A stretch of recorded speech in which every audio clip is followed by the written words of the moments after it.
Oh, tingnan natin tong balitang to. Jiggy, aabot ng 200 flood control cases ang iniimbestigahan ng Ombudsman kung saan 4 dito ang naiakyat na sa korte. Sinabi yan ni Ombudsman Boying Rimulya sa Diba gago? Iimbestigahan mo yung mga flood control dyan sa Davao. Ang dami-daming palpak na flood control dyan sa Ilocos.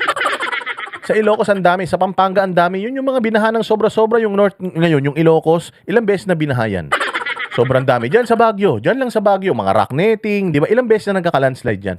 Mulat-mula pa, landslide na ng landslide dyan. Taon-taon may budget ang Baguio para sa rock netting, pero laging gumuguho yung lupa dyan. Bakit?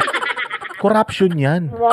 Itong ginawa ni Vince Dizon dito sa EDSA, 5 billion yung ginastos niya dyan sa rehabilitation ng EDSA. Wala pang kalahating taon sira na. Corruption yan. Dapat yun ang mga iniimbestigahan nyo, Boying Rimulya.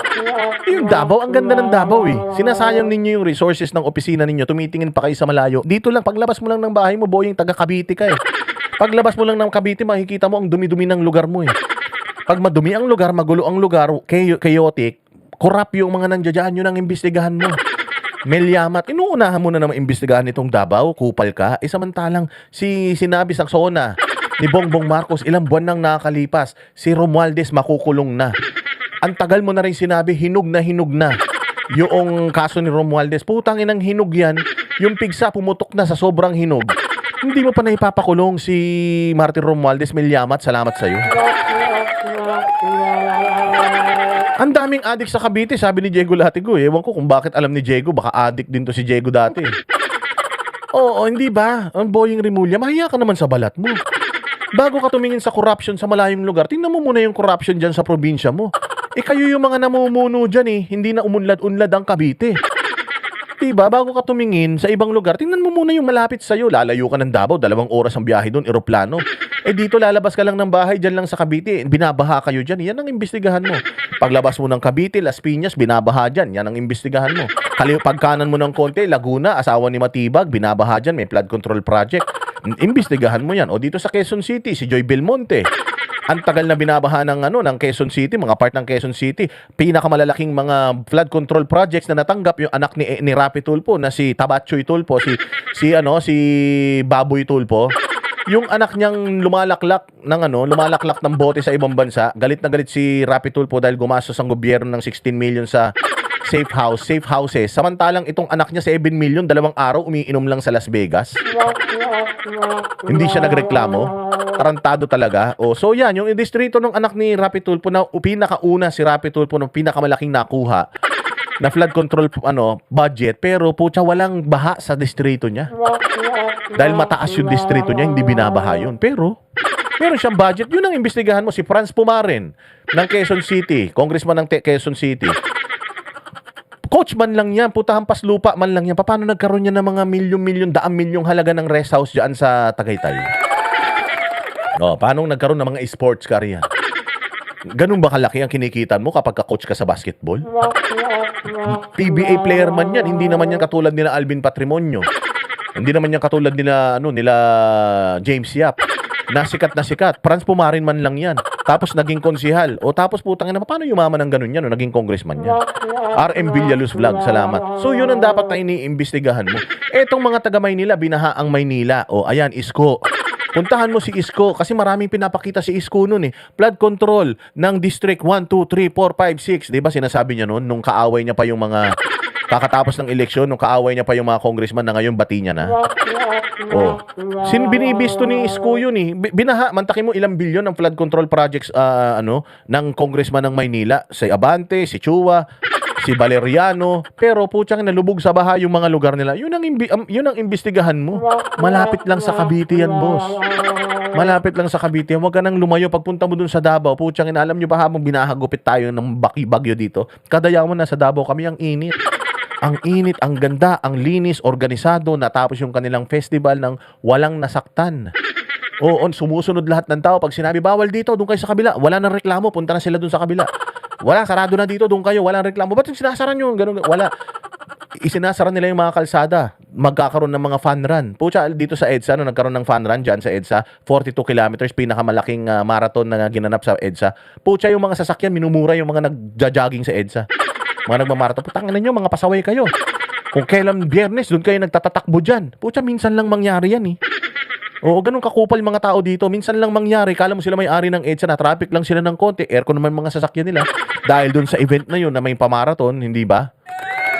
Galit na galit sila. Sa Davao, hindi. Ini-encourage pa nila yung mga tao. Go, go, go. O, Irma Torno, salamat sa'yo. Mabuhay ka. God bless you. Sana dumami ang lahi mo ngayong gabi. Ganun, ini-encourage pa nila yung mga nagmamarathon na, sige, sarado namin kalsada para magmarathon kayo. Galingan ninyo. Dito, reklamo ng reklamo. Yan yung mga dapat na sinisilip mo. Isa pa, Ilocos, nagpunta dyan yung isang magaling na vlogger na sino ba yon? Yung matamang tawa ng tawa, pangalan nun, si Jesus, Jesus. Nakalimutan ko yung pangalan, pero idol ko yung pinapanood ko yun. Basta yung nagpunta siya dyan sa Ilocos, tapos pinakita niya dyan yung mga ghost project. Tapos ang sinasabi ni Sandro Marcos, pace by pace daw yan. Si Madarahog, yes. Oo, mantakin mo normal na tao lang siya, pumunta siya doon, pinakita niya yung mga pagnanakaw dyan sa probinsya na yan. Pinansin nyo ba? Hindi nyo pinansin, Maria, Rita, De Pablos, mabuhay ka dyan sa London. London Bridge is falling down, kamusta? Yun si Madarahog. Punta kayo kay Madarahog, kunin nyo yung mga video niya. Punta kayo sa page, kunin nyo yung mga video niya. Tingnan ninyo yung mga in-expose dyan sa Ilocos. Yun ang dapat na pinakukulong natin, ombudsman. Hindi yan puchang kung sino-sino dyan. Walang hiya ka. Davao pang pupuntahan mo. Sinabi nga ni Pulong, sinagot siya ni Pulong pero diretso na to. Pagdinig ng komite sa Kamara sa panukalang budget ng ahensya para sa 2027. Ayon kay Rimulya, maraming pondo ang pumasok sa mga flood control project sa Davao City. Nilinaw naman ni Rimulya na hindi pa maituturing na may bahid ng korupsyon ang lahat ng mga proyekto. Nagpapatuloy pa ang kanilang investigasyon sa mga ito. Narito ang pahayag ni Ombudsman Rimulya. Meron po bang ginagawa ang ombudsman sa pag-imbestiga sa mga flood control corrupt? Kaya naman pala eh. Tangina kasi, tinan mo kung gaano kagago etong kongreso. Party list man lang to.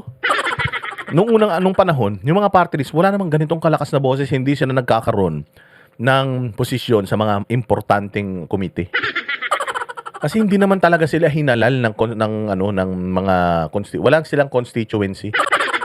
Oo, hindi sila katulad nung district congressman na talagang boses, hinalal sila ng kanilang mga taga-distrito, 'di ba? Angie Morales diyan sa Europe. Ganun. Maraming salamat Angie Ganun mga bossing, itong mga kupal na ito nung panahon ni Bongbong, puchang inasabi ko sa nagkaroon sila ng mga posisyon. Napunta sa Committee on Justice, puta puro aktivista. Tapos ngayon naman dito, Committee on Appropriations, puta aktivista rin, tapos kalaban ng mga Duterte. Ang daming problema dito sa Metro Manila, walang hiya na yan. Nakafocus tong kupal na to dyan sa Davao. Alam ba nung nagpunta to sa Davao, nag-selfie-selfie pa to sa Jollibee. Safe na safe siya doon kahit kalaban niya, kinakalaban niya ang mga taga Davao. Nung nagpunta siya sa Davao, in-embrace siya ng tao doon. Tinanggap siya ng tao doon. Kung ako lang nakita ko to si Tino doon sa Davao, baka duraan ko yan. Duduraan ko talaga yan. Baboy eh. Dati wala namang mga kapangyarihan itong mga party list representative na ito na mga pero ngayon, binigyan sila ng sobrang kapangyarihan neto ni Bongbong Marcos. Talagang alam mo na nakipagsanib pwersa na sa mga komunista ito si Bongbong. Corruption issues sa panahon pa ng nakaraang administrasyon. Opo, at hindi lang humadali talaga sapagkat sabihin natin, ang epicenter po ng flood control bago dumating ang Marcos administration ay Davao City. Ang ecosystem of corruption po mabigat. Mahirap pong pasukin. Naniniwala kayo na ang epicenter ng corruption is Davao City? Si Pangulong Duterte, never mong nakita na may mamahalin na relo. Si Pangulong Duterte, never mong nakitang sumakay sa isang luxury car. Ang sasakyan ni Bongbong ngayon, Maybach. Maybach na Mercedes-Benz na bulletproof.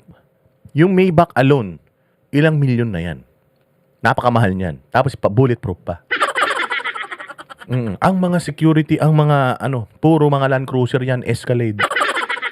Yung mga security niya, sasakyan ng mga security niya. Si Pangulong Duterte, saan nakatira yan? Sa isang maliit na subdivision na pinamana pa sa kanya ng nanay niya. Diyan sa may downtown Davao. Ang liit nun. Hindi na daw nadagdagan ng poste yung bahay na yun kasi nga, dikit-dikit na. Doon siya nakatira. Walang mansyon si Pangulong Duterte dyan. Meron si Pangulong Duterte sa bundok na bahay bakasyonan niya. Kubo yun, kubo. Paanong korap ang isang tao na ang sasakyan niya Pick up lang. Bulletproof na D-Max. Ang hina-hina ng makina ng D-Max, binulletproof mo pa. Ang bigat na nun. Ang bagal na nun sasakyan na yun. Buti sana kung mga V8 ang makina nun, malakas ang makina, kaya niyang buhatin yung ilalagay mo ng bulletproof doon. Pick up lang ang sasakyan ni si Inday Sara, naka-pick up lang dyan. Nang hihiram lang si Inday Sara ng van kapag meron siyang function. Dito sa OVP, yung van na ginagamit niya, pahiram lang daw yan sa kanya. Saan nag-aaral lang mga anak ni Inday Sara sa Amerika? Talo pa si Inday Sara ni Casino, si Teddy Casino, at saka yan sila. Sino pa ba yung sa Sarate. Si Sarate, ang anak ni Sarate nag-aaral sa Europe pa.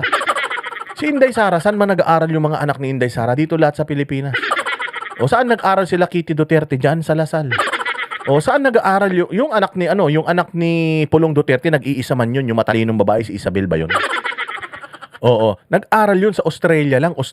Buti sana kung nag-aral yan sa Amerika, katulad ni Leni Robredo, 3 anak, nag-aral sa Amerika, saan ka pa? Walang pambili ng solar. Sabi nila si Leni Robredo daw, nangutang sa GSIS para may pampagawa ng solar. Putsang ina nyo, ang dami niyang mamahali na bag. Chris B.A. USA, mabuhay ka. Salamat sa iyo ulit. Paulit-ulit, salamat sa iyo. Putsang nakakapagpaaral ka ng anak mo sa ibang bansa. Tapos meron ka mamahali na mga bag. Tapos maniniwala kami, nangutang ka sa GSIS, panggawa mo ng solar. Alam mo tawag doon, bobo ka. Bobo ka kasi mas inuna mong bumili ng bag kesa ipagawa yung bubong ng bahay mo. Abnormal ka pag gagawin. Gusto niyo maging presidente ng Pilipinas si Lenny? Di ganyan din ang gagawin niya, puro katangahan. Di ba? Salary deduction. Ulul. Hindi nyo kami maloloko. Si Inday Sara, may nakikita kay Inday Sara na katulad ni Luis Ro na putang ina, kulang na lang pati yung butas ng ilong lagyan ng diamante. Nakikita nyo si Inday Sara umaasta ng ganyan. Nakikita nyo si Inday Sara na gumayak ng sobra. Ang pinakagayak ni Inday Sara, naka-Pilipin niya na. Yun lang. Pero karaniwan, everyday, naka-polo shirt lang yan. Naka-blouse lang yan. Putsang ina, bumibili nga ng mga sa Shopee. Ang dami mga post niya, yung mga dumarating na Shopee niya, palpak eh. Nagsha-shopping itong mga kabit, asawa, anak ng mga congressman, putya sa ibang bansa. Si Inday Sara, pumupunta ng ibang bansa kasi binibisita niya yung tatay niya. Binibisita niya yung tatay niya sa Europe, kaya lagi siyang nasa Europe. Nakakulong yung tatay niya doon. Pero nung mga panahon ba na wala yung tatay niya doon, biyahe ba ng biyahe yung mga yan? Siguro pumunta ng Germany yan. May mga kamag-anak yan doon eh. Sabi naman yan eh. Pero hindi sila yung parang, I need to go here, katulad ng mga kabit nitong mga punyeta, mga congressman na ito. Silipin niyo muna yung mga congressman bago yung Davao. Ang mayaman na mga Duterte, isa lang. Si Pulong lang. Dahil mayaman yung napangasawa ni Pulong, sultan yung parang prinsesa yun ng mga Muslim. At maraming negosyo si Pulong. Pero lahat ng yan, may kurap ba na ganyan? 77,000 Mary Grace Piatos. Kung mangungurap ka rin lang, pangalawang pangulo ka, pwede ka naman mag-insert ng halimbawa, gusto kong pagkakitaan tong flood control project na ito, pwede ko naman kausapin ng DPWH na bigyan ako ng allocation eh. Di ba? Pwede naman yun eh. Vice President ako, kung kurap ako, gagawin ko yun. Tangina, si Sandro nga meron eh. Ako pa kaya, pangalawang pangulo. Pero hindi ginagawa ni Inday Sara eh. Magkano ang budget ng Office of the Vice President? 7 trillion.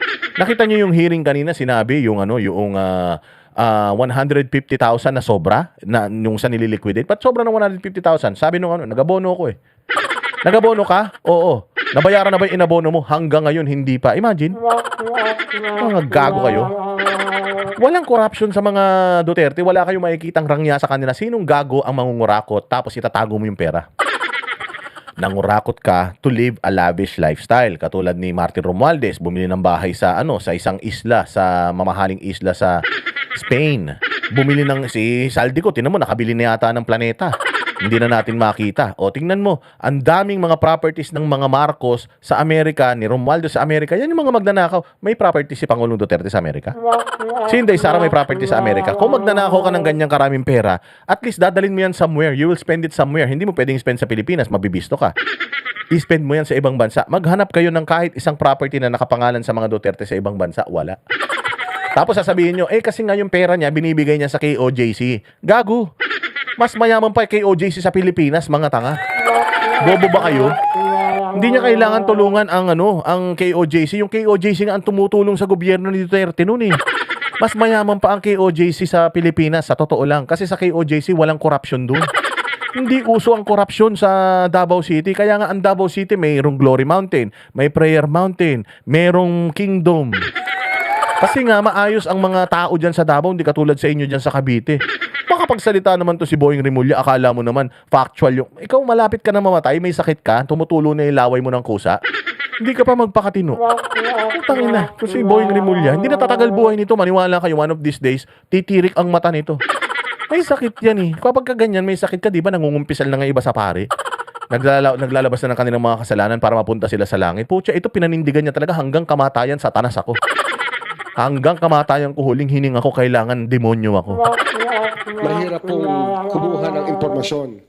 Marami hong taong hindi nagsasalita, pero hindi ko kami tumitigil. Okay, malinaw po ang sinabi, no? Epicenter of corruption, Control yun, flood control flood projects, control Your Honor. corruption, ang Davao City nung panahon ng nakaraang administrasyon. Opo, but I will not draw that conclusion immediately. Ito po yung pinag-aaralan namin kasi Tangin na yan, you will not draw that conclusion immediately. Alam niya makukuryente siya eh. Alam lang niya na kailangan niyang ibigay yung gustong marinig ng mga congressman, ng mga anti-Duterte, para makuha niya yung budget ng opisina niya. Sinasayo pala, panahon pa ni Pangulong Duterte, bakit hanggang ngayon wala ka pa nakakasuhan sa kanila?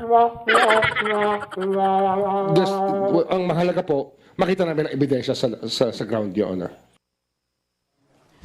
Amy, may pahayag na ba mga Duterte sa pahayag na ito ni Ombudsman Rimulya? Pumalag nga, Gigi, no, si Davao 1st District Representative Paulo Duterte sa pahayag ng Ombudsman na epicenter ng flood control projects ang Davao City. Sa kanyang Facebook post, sinabi niyang dapat munang silipin ang mismong records ng mga nakumpletong proyekto mula sa DPWH Davao Region. Giit niyang dapat...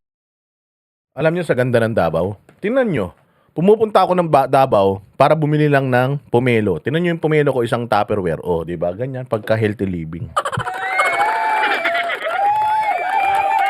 Walang pinipiling taon, pangalan, partido o administrasyon sa pag-iimbestiga ng anumang anomalya. Aniya, hindi dapat gawing shortcut ang political narrative para makabuo ng konklusyon.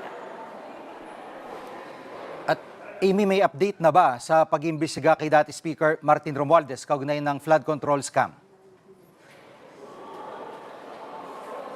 Gigi, sinabi rin noon ni Rimulya na hindi makakapigil sa kanilang investigasyon ang pagsusumite ng supplemental counter-affidavit ng kampo ni former House Speaker Martin Romualdez. Yan ang dapat tinatanong si Martin Romualdez. Ano nangyari kay Martin Romualdez? Ganon. Marami pa raw silang ebidensya laban sa kongresista. Matatanda ang nauna ng binawi ng 4 sa umano'y mga bagman ni dating Congressman Zaldico ang kanilang testimonya laban kay Romualdez at kaugnay ito sa umanong pagde-deliver ng male-maletang pera sa ilang opisyal. Yan muna ang latest. Balik sa iyo, Gigi. Yan ang ulat. Diba? Oh, yan na, Diego Latigo, masaya ka na. Binalita ko na yan. Kami ang boses ng masa, hindi natatakot. Katotohanan lang, di kami nalulunod. Walang bahid ng sismis, lahat ay totoo. Kahit sino ka pa, pag mali ka babanatan ka. Walang pinipili kulay, wala kaming kinikilingan. Basta para sa bayan, kami lalaban. Pag tama palakpakan, pag mali banatan, di matitinag, di matatakot. Para sa bayan, tuloy ang sigaw. Sa harap ng kamera, walang halong takot. Mga baluktot, lahat kayo'y tutumba. Ang hustisya at totoo, yun lang ang mahalaga. Kahit sinong harang, di kami matitinag. Walang pinipili